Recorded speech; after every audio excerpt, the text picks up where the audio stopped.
Nah, baik. Kita masuk ke kitab ini. Di Quran itu ada Allahu waliyul ladzina amanu, Allah wali orang-orang beriman. Maka wali itu ada wali secara umum. Allah yang mengurus semua hamba-hambanya, maka disebutlah Allah itu wali. Berarti karakter wali apa? Mau ngurusin orang, Pak. Ngurusin hamba Allah. Allah itu setiap hari mengurusi hambanya, tapi setiap hari juga orang kemudian durhaka kepadanya. Maka orang-orang yang ingin menjadi wali kekasih Allah, ngurusin hamba-hamba Allah, ngurusin masjid-masjid Allah, ngurusin tempat belajar ilmu-ilmu mengenal Allah, mengenalkan umat kepada Allah, tapi dihujat oleh umat. Tapi dikata-katain oleh umat. Siap nggak? Kalau siap, antum akan diangkat jadi kekasihnya. Itu. Harus punya keputusan. Kalau takut dibenci, takut populer dibenci, maka Ibnu Taimiyah mengatakan, ente abduz zuhur, ente bukan hamba Allah yang maha nyata. Ente itu hamba Allah yang suka popularitas. Kita juga nggak pengen diam-diam aja, sembunyi-sembunyi, enggak. Kalau ada tugas kita jalan. Maka Ibnu Taimiyah mengatakan, jika tugas sudah diturunkan oleh gurumu, oleh Allah SWT, oleh Rasul SAW, maka tidak ada lagi ceritanya diam-diam. Kenapa? Wali Allah bukan hamba sembunyi-sembunyi, tapi dia hamba Allah yang maha menyembunyikan dan maha menyatakan, yang maha populer dan maha gaib, maha zahir dan maha batin. Ya. Jadi kalau antum bisa berdakwah lewat FB, lewat Instagram, terusin. Tapi jangan kemudian ada yang unlike, ada yang kritik, hatinya jadi gundah. Dikata-katain orang di YouTube, sakit. Ya. Mending sakit badan, sakit hati. Nauzubillah min dzalik. Baik. Apa kata beliau? Syarat kewalian itu beda wali sama nabi apa? Seorang nabi syaratnya maksum, terpelihara dari dosa. Disinilah Syekh Ibnu Taimiyah melanggar ijma ulama Ahlus Sunnah yang mengatakan bahwa Ahlus Sunnah nih sepakat bahwa Nabi, semua para Nabi dan Rasul terpelihara dari dosa besar, begitu juga yang kecil. Tapi Syekh Ibnu Taimiyah, semoga Allah mengampuninya, ya, karena beliau di akhir hayatnya bagus, dan dikuburkan di kuburan para sufi, makbara sufiyah. Gak percaya antum berangkat ke Damaskus. Jadi di sana ada komplek para sufi, hanya sufi yang boleh dikubur di situ, Pak. Hanya wali-wali Allah yang boleh dikubur di situ. Ibnu Taimiyah akhir hayatnya beliau mengamalkan kitab Risalah Qusyairiyah. Makanya beliau mengeluarkan kitab Al-Kalimut Thayyib, lalu kemudian opininya 2 jilid dalam Majmu' Fatawa tentang tasawuf. Sangat bagus sekali. Sangat bagus sekali, ya. Tapi beliau mengatakan apa? Para nabi terpelihara dari dosa besar, tapi tidak dari dosa kecil. Alasannya, ketika Nabi Adam mau memakan buah larangan disebut berdosa. Padahal dosa di situ bukan dosa yang kita pahami. Contoh begini. Imam itu pantasnya pakai kopiah bukan? Ya, benar. Kalau ada imam nggak pakai kopiah gimana? Nggak pantas, hanya disebut dosa imam. Bukan dosa besar itu, nggak juga dosa kecil. Kepantesan. Khotib pakai baju kaos kira-kira gimana, Pak? Pantas nggak? Nggak pantas. Nggak pantas. Jadi Nabi Adam tidak pantas melakukan itu, tapi Nabi Adam kekasih Allah bukan? Maka Nabi Adam itu kekasih Allah melakukan sesuatu pelanggaran adab. Kira-kira Allah murka atau gemes? Kalau kekasih gemes, Pak. Maka dikasih ujian, turunlah ke bumi. Jadi itu bukan kemurkaan. Ini perbedaan perspektif akidah Islam dengan akidah di luar agama Islam, ya, yang menganggap kalau Nabi Adam dan Siti Hawa itu dikutuk. Nauzubillah min dzalik. Maka seorang wali itu hanya mahfuz, bukan maksum. Mahfuz dari kata hafadha yahfazu hifzan. Hifz hafaz. Hafalan. Hafalan itu hafiz. Orang yang hafal hafiz. Hafalan kita sebut hifz. Orang Malaysia, Melayu menyebut menghafaz. Indonesia menyebut menghafal. Z-nya berubah menjadi L.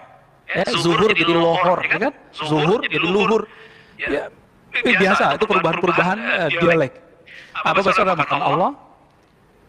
Seorang wali itu dijaga oleh Allah, tapi bukan disucikan. Apa ciri-ciri dijaga? Kalau dia terjebak maksiat, Allah cepat ambil dia. Allah cepat tegur dia, dikasih jalan pulang. Tapi kalau bukan kekasih Allah, antum maksiat, nggak bisa keluar dari maksiatnya. Jadi para wali bisa maksiat nggak? Bisa. Tapi karena dia kekasih Allah, kekasih kalau salah, antum punya anak kalau salah, dipecat nggak sebagai dari anak? Bisa nggak? Mau gimana juga, anak tetap anak, nggak ada namanya pemecatan anak. Ada? Kira-kira begitu apa kata Nabi? Allah itu lebih sayang kepada hambanya daripada seorang ibu kepada anaknya. Kebayang? Kalau anak salah, itu disembelih atau dicubit? Cubit lah, atau ditegur. Ditusuk pakai pisau atau cuma kasih rotan sayang? Ini yang disebut mahfuz. Anak itu dijaga oleh ibunya. Begitu juga Allah menjaga kekasih-kekasihnya. Paham di situ ya? Baik. Maka beliau mengatakan fa min syartil wali ayyakuna mahfuzan. Maka syarat wali dia mahfuz. Dia dipelihara, kalau terjebak dikasih jalan kembali. Maka ada orang bertanya kepada Imam Junaid, apakah mungkin seorang wali berbuat lacur, berbuat zina? Apa jawaban beliau? Itu ketentuan Allah. Jika Allah berkehendak, terjadilah. Maksudnya, berkaca dari Nabiullah Khidir alaihissalam, Balia ibn Mulkan. Apa yang terjadi pada beliau? Beliau membunuh anak kecil, benar nggak? Iya, membunuh anak kecil dosa atau bukan? Tapi pada hakikatnya itu dosa nggak? Enggak. Beliau merusak kapal, itu merusak benar atau salah? Secara hukum? Salah. Tapi secara hakikat justru menyelamatkan semua laki-laki di kampung itu. Kalau nggak, semua perempuan jadi janda. Jadi beliau merusak sedikit untuk kemaslahatan yang besar. Kira-kira seperti itu. Jadi wali-wali itu terbagi dua, Pak. Ada yang karakternya, karakter Nabi Musa, Musawiyah. Ini biasanya bertugasnya adalah untuk menerapkan hukum-hukum Islam. Maka kritis, kadang-kadang keras. Perawakan seorang ahli fikih, penampilannya jelas. Seorang kiai, seorang ulama, seorang ustadz. Itu Musawiyah. Kritis biasanya. Nabi Musa kritis bukan? Kritis. Lalu ada karakter wali yang kedua. Wali yang kedua, wali yang khidriyah. Wali yang karakternya seperti Nabi Khidir alaihissalam. Nabi Khidir, lain yang dilakukan, lain yang dimaksud. Itu dia. Makanya, kalau kita melihat ada seseorang melakukan sesuatu, belajar dari kisah Nabi Musa dan Nabi Khidir, kita nggak boleh langsung judge, Pak. Ini sekarang orang udah satu masjid, udah ngejudge orang. Jadi Nabi Musa nggak lolos, Nabi Khidir nggak nemu. Ya? Namun yang sempurna itu adalah walayah al-Muhammadiyah. Kewalian Nabi Muhammad SAW menggabungkan yang zahir dan batinnya. Tapi itu ada prosesnya. Itulah yang digabungkan nanti oleh Imam akhir zaman itu. Yang disebut Imam Al-Mahdi. Imam Al-Mahdi. Ya. Baik. Suatu kali, jadi wali-wali di awal-awal dulu sampai sekarang, yang wali-wali Musawiyah ini, dia mainnya di adab. Imam Abu Ali Ad-Daqqaq mengatakan, Abu Yazid Al-Bustami, yang semasa dengan Imam Muslim, beliau mendengar ada seorang wali di satu sudut kota. Karena amalannya Imam Abu Yazid itu sholat di beberapa tempat, mungkin 1000-an masjid, sekedar sholat tahiyatul masjid di masjid itu. Atau ikut sholat jamaah juga waktu maksud, sholatnya datang. Itu amalannya Abu Yazid. Jadi Abu Yazid ini safar terus. Ke masjid mana, masjid mana, masjid mana, masjid mana. Kita nggak tahu dulu nyampe ke kita nggak ya. Kita nggak ngerti. Ya? Karena beliau diberi karamah oleh Allah bisa tembus ke satu tempat tanpa perlu pakai kendaraan. Tapi nggak selalu. Abu Yazid Al-Bustami. Satu kali sampai dari satu masjid. Ya, wusifa lahu bil walayah. Ada seseorang imam yang disebut seorang kiai, dia ini wali Allah. Imam Abu Yazid dapat tugas menentukan wali itu salah satunya adabnya bagus, adabnya tinggi. Dulu masjid bukan begini Pak, ini masjid jangan ngeluh ya, yang nggak pakai sejadah. Ini udah enak Pak. Dulu orang sholat di masjid pakai pasir. Masuk ke masjid beliau, si imam ini apa yang dilakukan? Tanakhama fil masjid, dia meludah di dalam masjid. Tidak disebutkan dia meludah ke pasir atau dia meludah ke jendela atau meludah ke depan. Tapi dia meludah di rumah Allah. Apalagi kalau kentut masjid, Pak, mohon maaf. Wali Allah nggak mau kentut masjid. Kecuali dia Khidriyah. Ini bab Musawiyah ini. Pengikut Nabi Musa. Karena pakai syariat. Abu Yazid Al-Bustami qaddasallahu sirrahu ketika melihat begitu langsung raja awalam yusallim alaihi, langsung pulang, nggak jadi nyapa beliau, nggak jadi apa kita sebut, kita kalau datang ke kiai nyebutnya apa, sawan, nggak jadi sawan. Apa kata beliau? Man la yu'man ala adabin min adabi syara kaifa yu'man ala asraril haq. Jika ada orang tidak amanah terhadap adab-adab syariat, bagaimana dia bisa amanah terhadap tugas-tugas langit? Tidak mungkin. Gitu, ya. Maka kalau ada orang-orang yang melanggar syariat itu dan mengingkarinya, ini syaratnya. Jadi kalau yang bukan wali, Pak, ini wali nih kata orang, tapi kita jarang melihat dia melakukan ibadah misalnya. Belum itu dia nggak ibadah. Kita harus dengar dari dia bahwa dia mengingkari ibadah itu, mengingkari syariat itu. Kalau dia mengingkari syariat itu, batal kewaliannya. Jadi kalau antum ketemu seorang wali, udah masuk waktu asar belum sholat. Karena wali ini kadang-kadang Allah kasih kelebihan bisa mecah badan. Siapa itu? Nabi Yakub. Nabi Yakub kekasih Allah bukan? Beliau Nabi itu pasti wali. Nabi Yusuf sedang digoda oleh seorang perempuan, yaitu Zulaikha, sedang digoda itu. Tiba-tiba Nabi Yakub ada di depannya memukul dia dengan tongkatnya. Nabi Yakub di mana? Di Yerusalem. Nabi Yusuf di mana? Di Mesir. Kok bisa pindah tempat? Padahal Nabi Yakub tidak pindah tempat. Itu yang disebut mecah, rohaninya mecah. Maka Nabi Muhammad SAW bisa saja dilihat dalam semalam orang mimpi dalam rupa yang berbeda-beda. Siapa yang mengatakan ini? Imam Ghazali. Diulangi ini Imam Ghazali. Diulangi oleh ahli hadis Imam Ibn al-Arabi al-Ma'afiri, Imam ahli hadis dari Maroko, bukan Imam Arabi yang Andalusinya. Baik. Kok jadi tegang gitu Pak bahas wali? Sekarang nggak pakai kitab dulu deh ya. Pusing dong pakai kitab. Masih ada waktu. Wali itu setinggi-tingginya wali, dia di bawah semua para nabi. Setinggi-tingginya para wali, dia pasti di bawah derajat para nabi. Dan setiap wali pasti mewarisi seorang nabi. Setiap wali. Dalilnya apa? Al-ulama warasatul anbiya. Ulama pewaris para nabi, bukan rasul. Maka yang diwariskan oleh seorang nabi adalah nubuatnya, bukan kerasulannya. Ada wali yang diwariskan oleh Nabi Ibrahim. Maka coba lihat nanti, tawakalnya tinggi, musuhnya banyak. Musuhnya banyak, tawakalnya tinggi. Pegangannya hasbunallah wa ni'mal wakil. Bukan bikin laris dagangan itu doa, ya. Nyampe di orang-orang yang uskun, ustaz di dukun, dipakai hasbunallah waris para nabi, mesti juga 124.000 setiap masa. Setiap masa, Pak. Sekarang berapa jumlah umat manusia? Ada 7 miliar. Nah, yang wali-wali besar itu cuma 124.000. Kalau mereka hidup di zaman Bani Israel, mereka pasti nabi. Makanya dulu di zaman Bani Israel itu ada nabi semasa. Nabi Daniel, Samuel, apa itu semasa, bahkan umurnya panjang. Ada nabi yang mendekati masa kenabian Nabi Muhammad SAW, namanya Daniel. Ya ada, itu di daerah Syam. Dan dia tahu kemunculan Nabi Muhammad SAW karena kalbunya terang. Dia melihat di bagian selatan, akan melihat ke selatan, sudah muncul cahaya Al-Badar, rembulan, bulan purnama. Dia sudah melihat.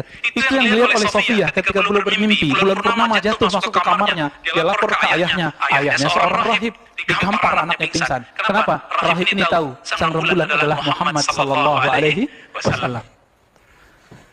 Maka mimpi itu oleh Imam Bukhari ditaruh dalam satu bab yang spesial. Kitab Ta'birur Ru'ya dalam Sahih Bukhari.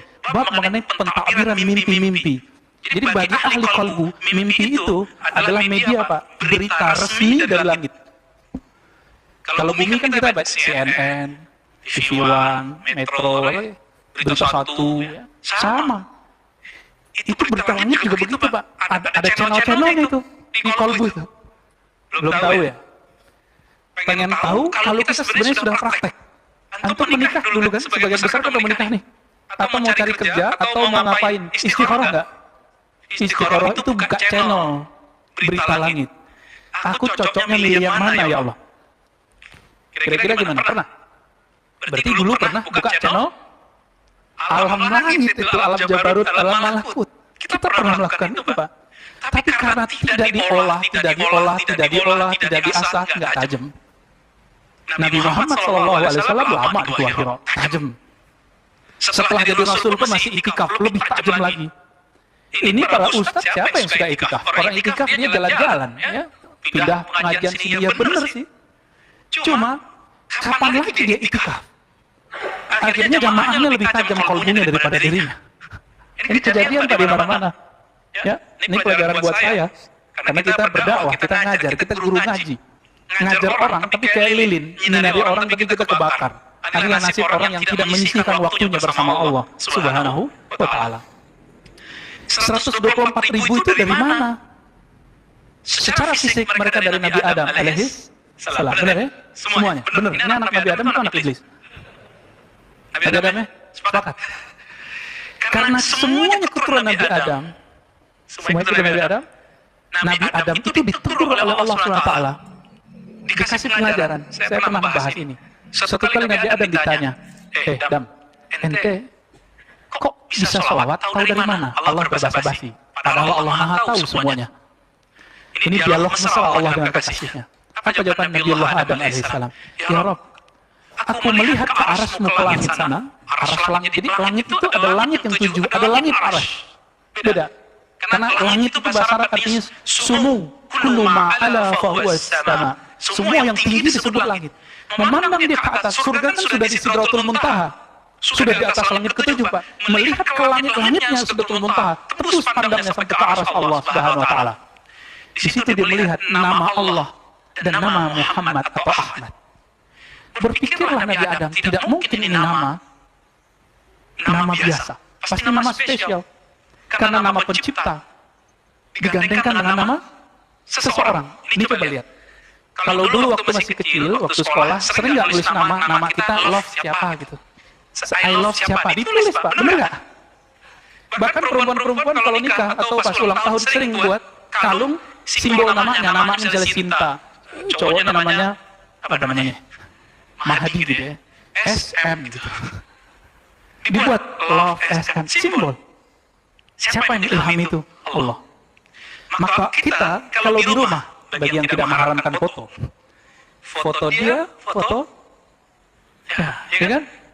Kita kalau cinta Allah Rasul, kita kasih kaligrafi Allah Muhammad, ya kan? Itu siapa yang ilhami? Allah Subhanahu wa Ta'ala. Kita kalau cinta sama orang tua, kita taruh apa fotonya di rumah. Cinta guru, kita taruh gede-gede di rumah.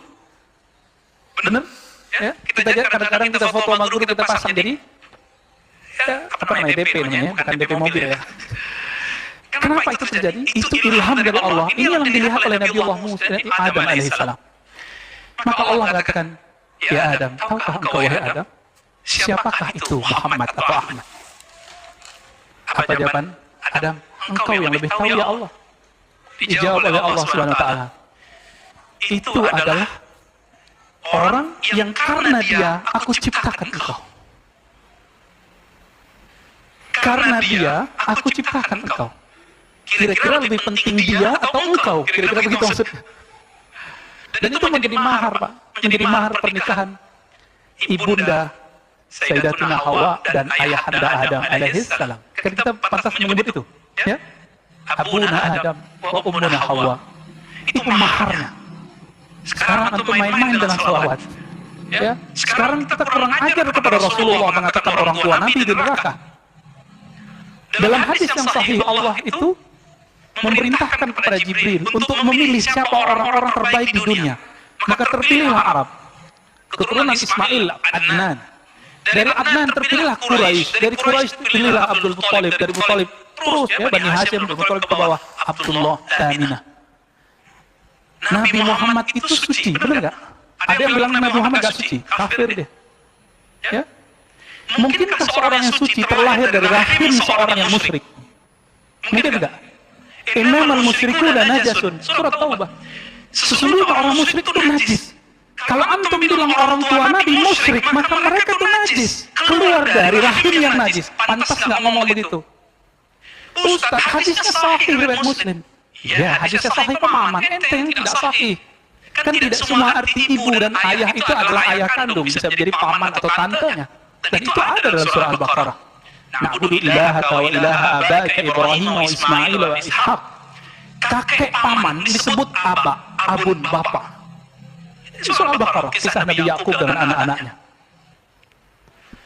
Maka Rasulullah makan Allah, ini wali Allah pasti nggak mungkin kurang ajar dengan Nabi, sama keluarga Nabi. Dan Nabi mengatakan kullu nasabin inqata'a ila nasabi. Semua nasab terputus kecuali nasabku. Maka salah satu mukjizat Nabi hari ini adalah zuriat beliau berkembang luas. Suatu kali datang seseorang bertanya, ya Rasulullah, kami tahu ucapkan salat kepada engkau, Assalamualaikum ya Tuhan Nabi. Tapi secara salawat bagaimana ya Rasulullah? Nabi nggak hanya nyebut dirinya, tapi nyebut zuriat dan istri-istrinya. Qulu Allahumma salli ala Muhammad wa ala ali Muhammad wa azwajihi wa ali baitihi wa zurriyatihi, di riwayat lain. Ya Allah, sampaikan salam kepada Nabi Muhammad, istri-istri Nabi Muhammad, keluarga Nabi Muhammad, dan keturunan Nabi Muhammad sallallahu alaihi wasallam. Maka wajib cinta zuriat keturunan Rasulullah sallallahu alaihi wasallam. Ini bukan Syiah, ini Ahlus Sunnah. Ajaran Ahlus Sunnah. Ahlus Sunnah itu lebih mencintai keluarga Nabi daripada Syiah. Nabi berdiri, di depannya ada Hasan Hussein. Apa kata Nabi? Hadis Imam Tirmizi, ya Rabb inni uhibbuhuma. Aku mencintai keduanya. Fahibbahuma. Cintailah keduanya. Dalam riwayat tambahan Imam Tirmizi, maka cintailah ya Allah siapa yang mencintai keduanya. Jadi antum dapat cinta Allah gampang. Cintai zuriat Rasulullah sallallahu alaihi wasallam. Namun zuriat itu terbagi dua. Ada zuriat rohani, ada zuriat jasmani. Yang sudah beruntung menjadi zuriat jasmani, tinggal syukurnya diperbanyak, kenali kakek Nabi Muhammad sallallahu alaihi wasallam. Kita yang bukan zuriat ini, kami yang bukan zuriat ini, kita punya kesempatan menjadi zuriat rohani. Karena Rasulullah sebutan nama lainnya adalah Abul Arwah, bapaknya semua arwah. Antum punya ruh enggak? Ruh kita tetesan dari ruhnya Nabi Muhammad SAW. Inilah bagian akhir yang mau saya sampaikan. Qul huwallahu ahad. Katakanlah hai Muhammad, Allah itu ahad esa. Ya, Allah itu esa sendiri. Jadi dulu belum ada aras, belum ada alam, sebelum ada semuanya itu hanya dirinya. Lalu Allah menghembuskan nafakhtu, Allah hembuskan nafasnya. Tapi jangan dibayangkan Allah menghembuskan nafasnya. Hembusannya itulah yang disebut Ahmad. Inilah yang dibahasakan oleh Nabiullah Isa, inni mubasyiran, inni mubashirun birrasul ya'ti min ba'di ismuhu Ahmad, surat Shaf. Jadi Nabi Isa menyebut Nabi Muhammad dengan nama azali. Nama azali itu alam sebelum alam ini. Siapa namanya?